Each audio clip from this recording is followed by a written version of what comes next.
Hello Aquarius, welcome to the Plaid Sheep Oracle. This round of readings, I keep saying, has been so interesting. I kind of expected that there would be, right, sort of sudden movement. You know, we had this Aries new moon at the time of these recordings. And now we're sort of post the Libra full moon, heading for the second Aries new moon.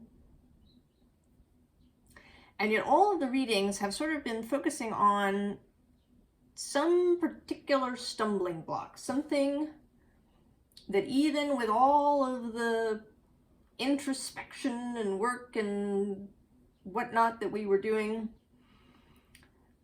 is still sort of there somehow. And of course, many of these things are deep and can take a lot of shifting or wearing away, right? Sometimes we don't move the whole thing. We just sort of, right, we kind of wear it away.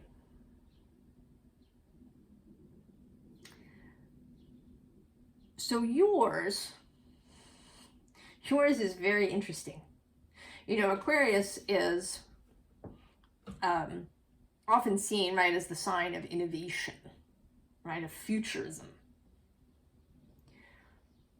But there is a fixed quality to Aquarius as well. And I think that is sort of coming out here, that and the intellectual aspect, which I think has been very heightened in our time. We live in a time when the intellect, the mind, right, is sort of seen as the highest thing, the highest good, the highest ability. Our lives are lived in very large part up in our minds, right, online, in digital ways. But we do still have these human animal bodies.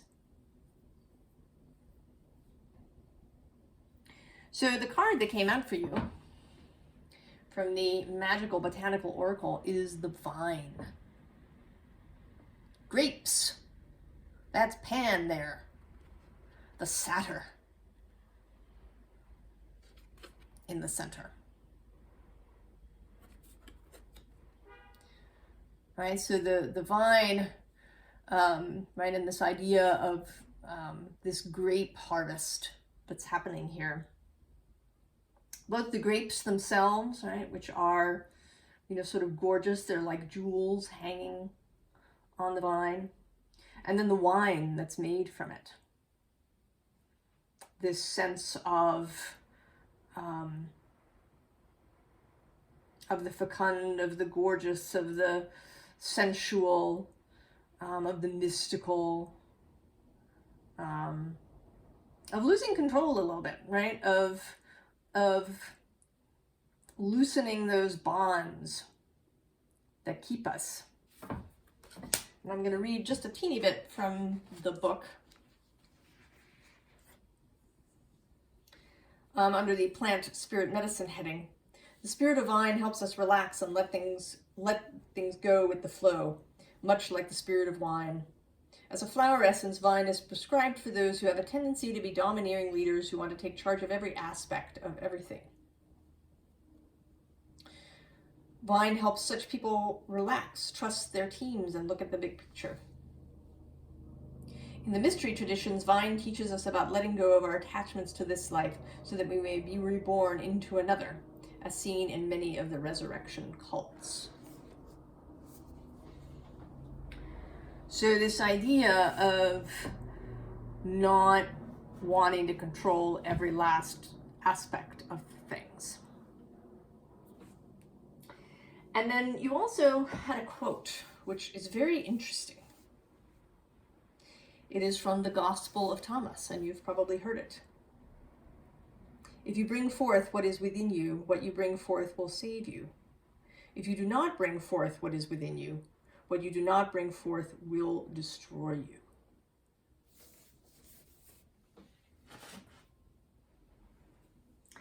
Now, sometimes people compare this to Jung's quote. If you do not make the unconscious conscious, it will direct your life and you will call it fate. And I think that there is a way in which that's true, but I think it's even more, right? Jung's quote is sort of about, maybe unconscious wounds, right?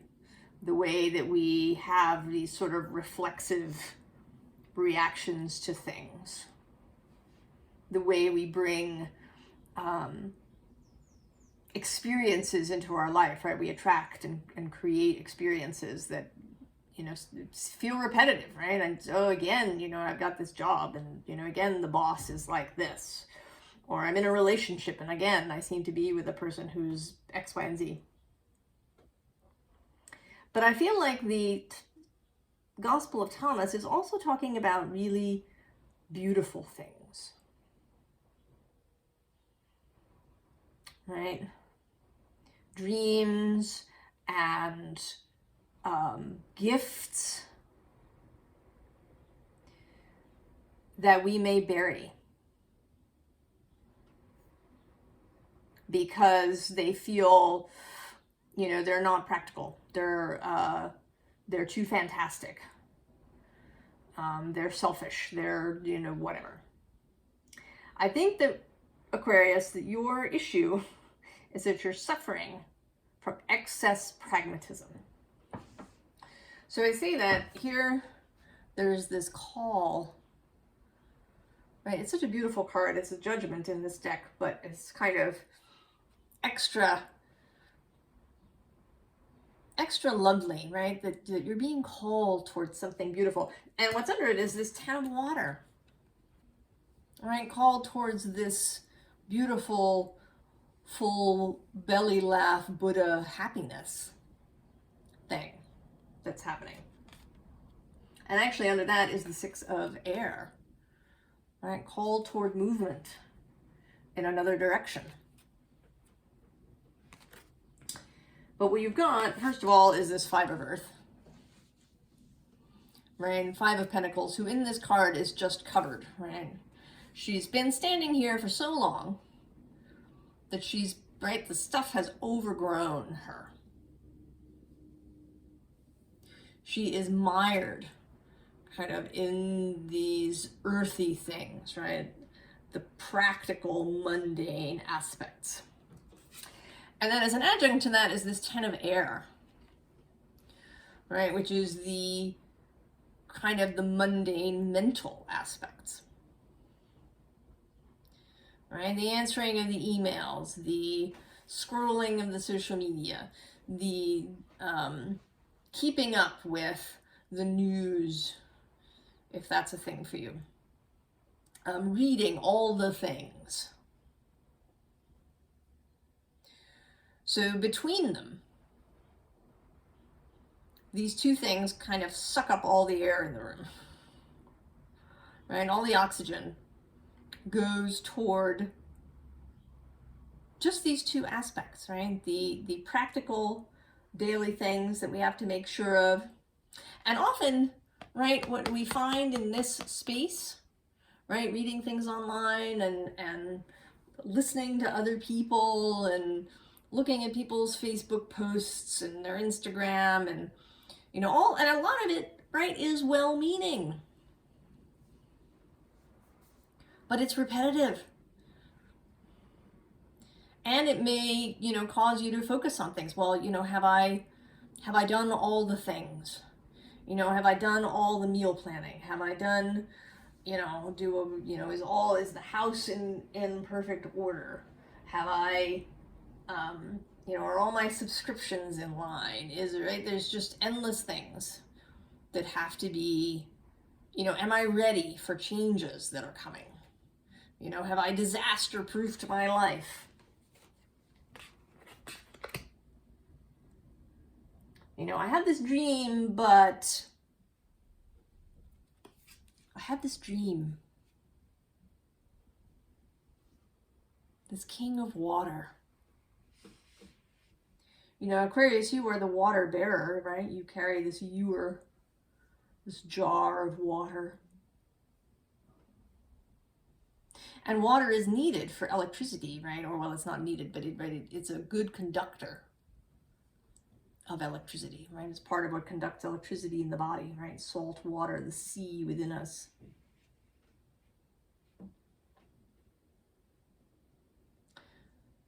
But I think it can be forgotten, right? You're just carrying this ewer and you've forgotten that you had it. Or you've set it off to one side because it's not practical.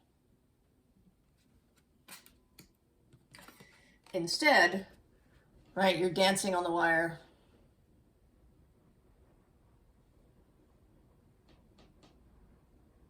And maybe you even talk yourself out of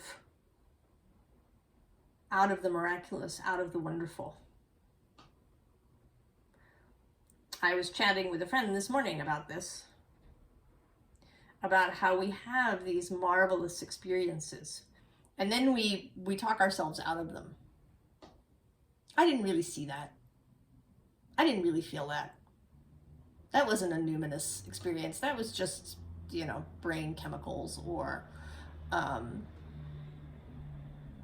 you know, I was distracted, or whatever it is. However you explain the marvelous to yourself.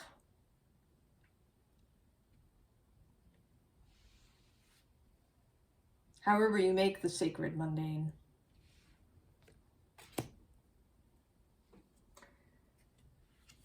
But here we have the Ace of Swords, and not only the Ace of Swords, but I don't always show the card that's on the bottom of these decks. But today I'm going to show two of them. Ace of Fire, Ace of Wands. Oop, there we go. Unseen, in the background, at the bottom.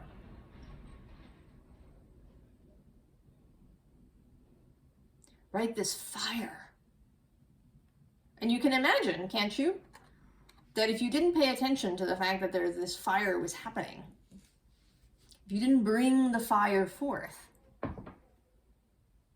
that it could burn everything down. And this can even, right, this can be a physical thing. Right, one of the number one killers, if we want to say that, one of the number one reasons that people die, perhaps earlier than one might wish for them, is heart disease across the world.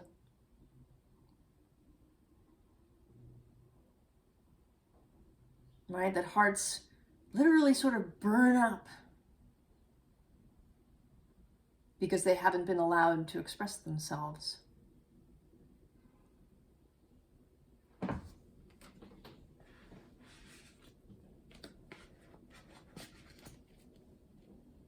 So here again, the Ten of Cups repeats, and the Queen of Cups, right? Gorgeousness, happiness, and not just, right, not even just personal happiness, but, right, group happiness, happiness with a family, with friends, with community.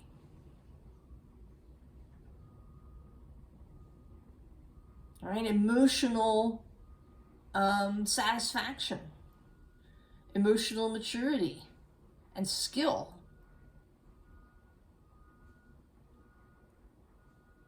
Empathy, intuition. Really, right, a real comfort, right? Comfort and skill and wisdom around emotion. And then at the other end of this row, we have this Two of Cups, right? Love, love for self, love for another, and the Magician. Power, the ability to bring what you want into the world for yourself, for others. But what's in the middle? The Ten of Wands. The burden. You are carrying a burden, Aquarius. It is excess.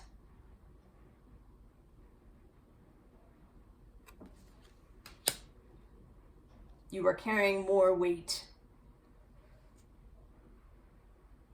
than you need to. So then we have the Seven of Cups, which can, right, sometimes it can be confusion, right, an inability to choose, but these cups are very neatly lined up. I don't think, right, that there is, right? I think these are all options, and that in fact, you could have them all. I mean, maybe, right, maybe things happen in a sequence, perhaps, right? Maybe there's a focus on one cup and then a different one, I don't know. But maybe not. Maybe they all just happen at once. Right? This Two of Pentacles is under there. Right? Which today is feeling, right, like that pragmatism. Having to keep all the things in balance. It's up to me. I have to control these things or terrible, terrible things will happen. But we have the Magician again.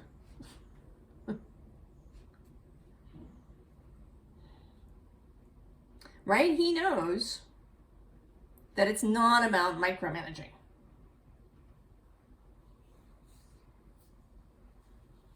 He knows that it's about alignment, unity of will and purpose.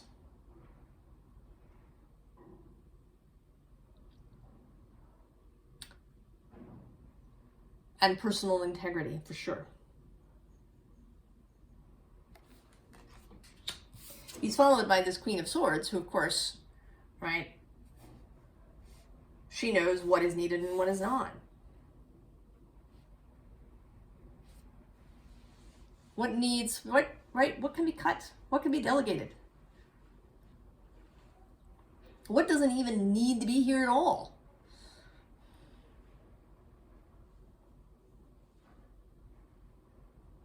You know, do you need to read that thing that you read every morning? Maybe you don't.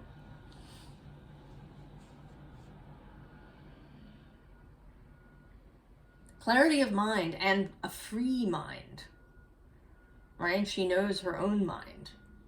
She doesn't parrot things that other people say. Right? She knows her own mind.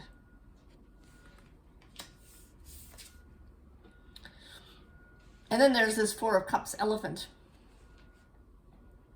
who today looks, right, he comes up differently at different times, but today this elephant looks very serene, right, balanced on his, right, his emotions are balanced, right? This doesn't mean that all he experiences is, you know, equanimity, right? But it means that he can manage them. And that he trusts them. Right? He trusts them. He's standing on them with serenity and confidence.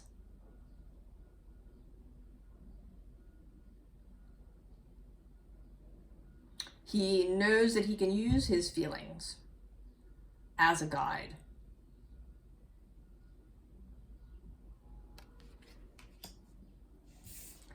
And then there's the King of Pentacles. And this is earthiness, but you know, this is Taurus. Right, so this is sensuality. Right, this isn't Capricorn or Virgo. Right, I mean, Taurus certainly has a pragmatic aspect. But, you know, he's more...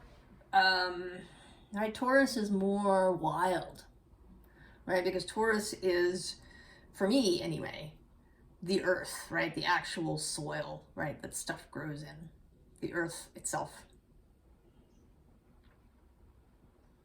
Which, while it has, right, it does have order, right? You know, there is beauty and order in the things that grow and how they grow. But there's also wildness, right? Trees and plants are not micromanagers.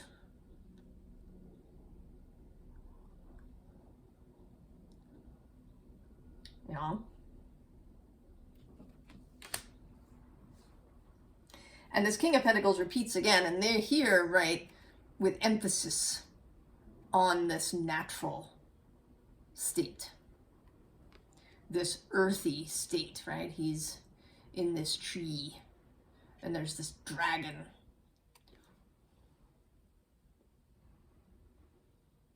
Right, and this pentacle that's like the sun coming up behind him. So not overmanaged, right? This is not a manicured garden, you know, with strictly sculpted topiary and graveled paths and stuff. This is a wild garden.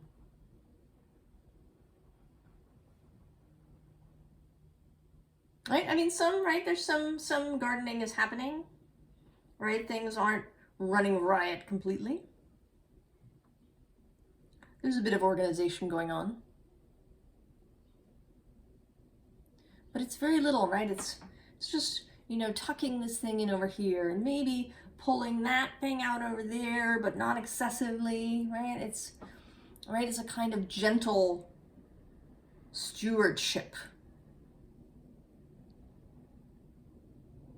Right? It's working with the plants and the life to the greatest benefit of all. And under it, Ace of Wands for the third time. And under that, the Ace of Cups.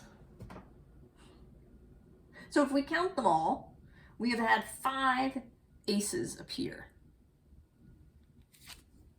in this reading.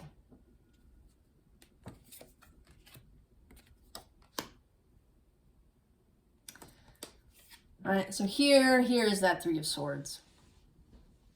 And I think this is kind of the, right, this is the basis.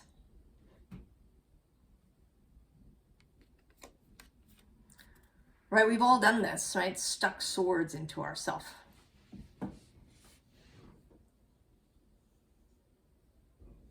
Used our thoughts to imprison and even attempt to kill off some aspect, some dream of the heart that seems impractical, that seems too much. It may even feel, right, like because, right, it can't possibly be. And if we think it can, if we give it room, then we'll just be disappointed. And actually, right under this Ace of Swords is this 5 of Cups. And these are the fears, right? We don't want to experience that 5 of Cups. We don't want, right, disappointment. Right? We had the dream and it crashed and burned.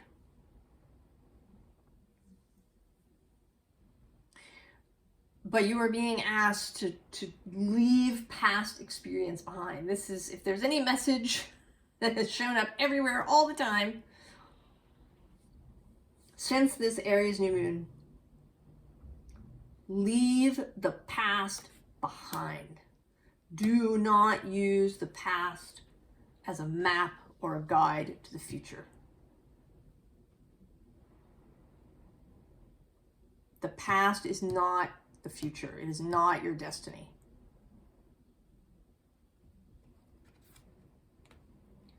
Looking forward, 3 of Wands.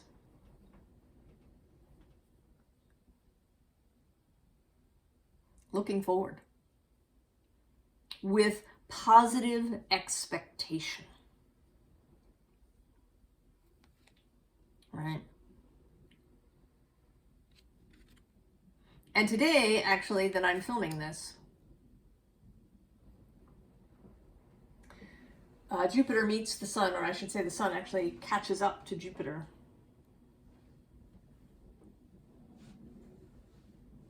Jupiter will be Kazimi, or Kazimi, I'm not sure of the pronunciation.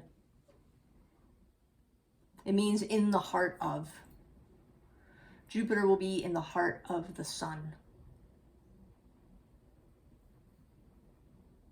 Expansive, brilliant. Now this happens kind of every 12 months or so. Not exactly, right? There's sort of, I shouldn't say every 12 months, right? There's movement, right? It moves through, as Jupiter moves through the zodiac, spending about a year in each sign. The sun meets Jupiter each time. So it's actually really more like 11 months. And so there's this movement. So last March, early in March, I think it was the 5th, the sun met Jupiter in Pisces. So this is, right, this is, you know, an experience we have every year, but this time, it's sort of extra special because it is happening in Aries in the beginning, and it's happening in Aries season, and it's happening after an Aries new moon and just before another Aries new moon.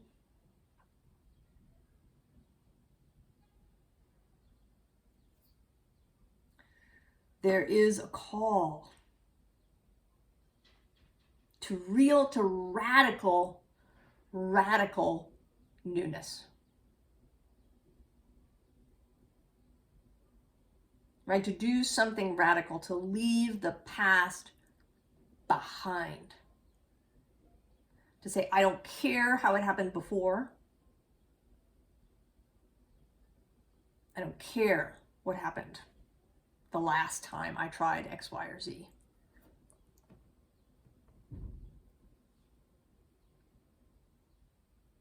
It does not matter unless, right? Unless you choose to make it matter.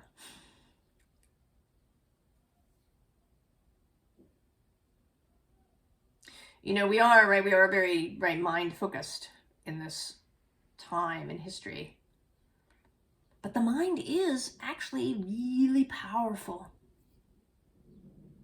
It can create changes in the body. It can create, right, what the thoughts we think can, and, you know, what we take in, what we read, and actually more importantly, right, what we think about what we read and how we feel about what we read.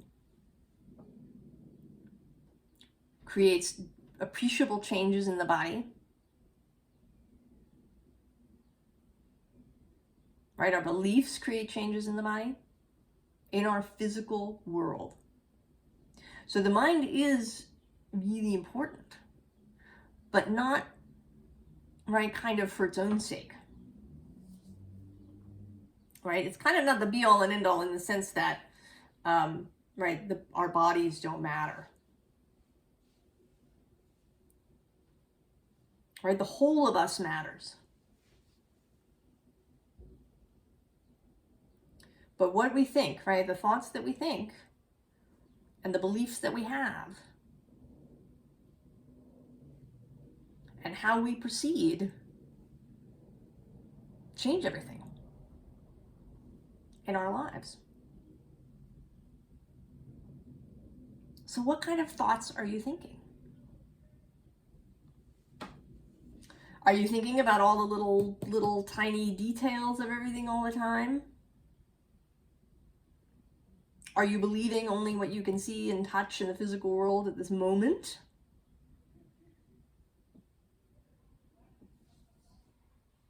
Are you allowing other people's thoughts to take you over?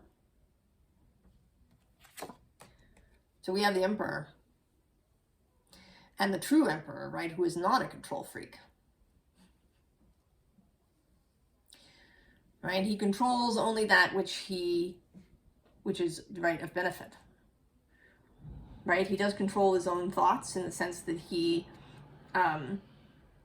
chooses what to think with deliberation.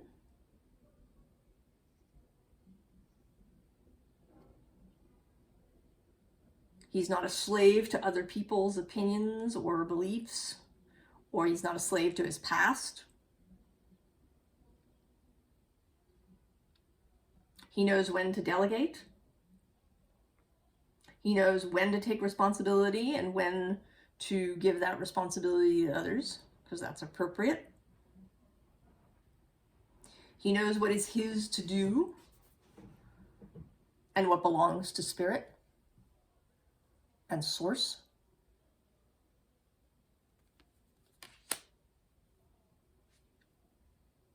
So the advice, interestingly, today came out from the Wisdom of Avalon Oracle.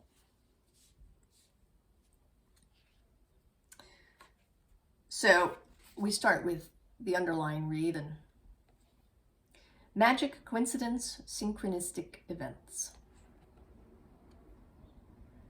Believe it. You know, if it helps you, write the stuff down. Right? I think that can help. Right? Have a, you know, maybe have a journal or in your journal if you already have one.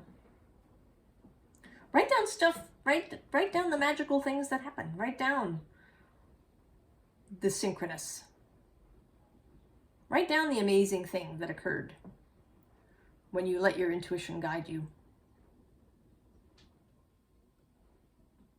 And then go back and read those things when you find yourself wobbling, when you find yourself with excess pragmatism. And I totally identify with this. I have a lot of earth. I've got a Virgo South Node. I have a lot of tendency towards this pragmatic approach to life.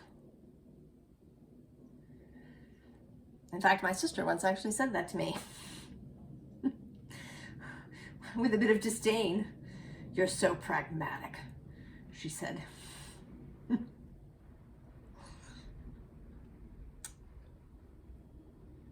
So that even in my daydreams, I'm sometimes rewriting things. Well, then, you know, that couldn't be. Well, that, you know, that wouldn't really happen in the summer. Right? It'd be better if this dream was happening in October. And, you know, oh, well, was I wearing those shoes? I shouldn't have been wearing those shoes. They wouldn't have worked in that setting. Right? Like, what is that? What is that? It's a dream. It's a fantasy. Anything can happen. Right? Placing limits. Right? By doing this stuff, you place limits on what source can bring about. So believe in the magic. Write it down if that helps. Remind yourself. And we have letting go. Yeah, I think that speaks for itself, right? Letting go. And then the Merlin. That means the magician has appeared 3 times in this reading.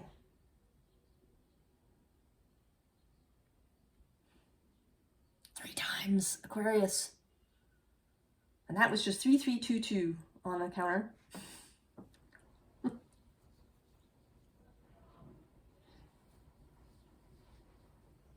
Right, we've been having, right, we had 3 Aces of Wands.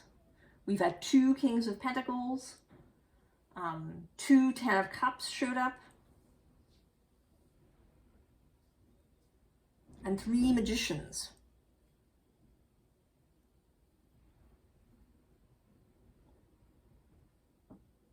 This is absolutely an option, but you have to choose it.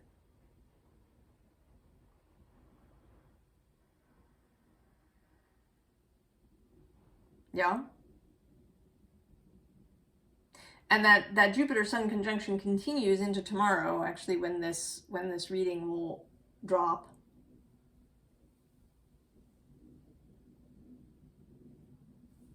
And maybe you're watching it at a different Jupiter Kazumi a year from now, ish, or 11 months from now.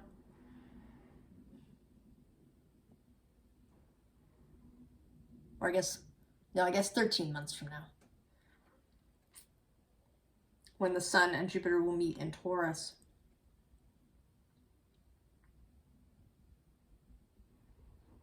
In May.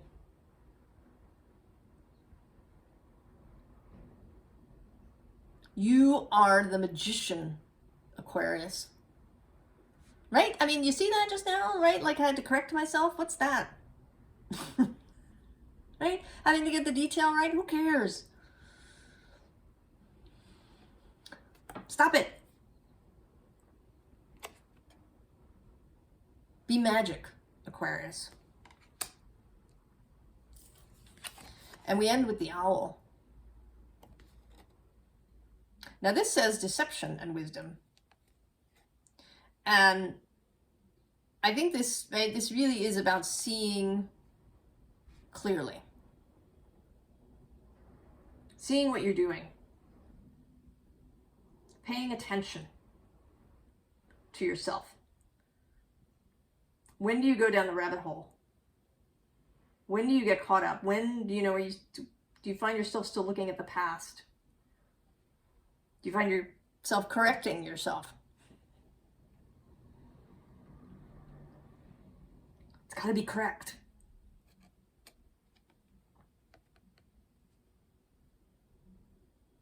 Right? Being mindful of those times when you spiral into this space, so that you can, right, so that you can let it go. And it may be that it will take practice, right? That there's a kind of detoxification that has to go on of these ways that we learn to live through our life. But it will get easier and easier.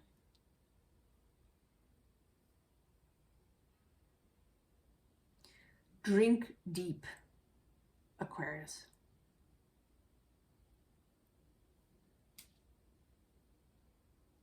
And allow the dream, right? Allow the beauty to come forth. Bring the beauty forth, Aquarius. I wish you all the very best, and I'll see you next time, Aquarius. So long.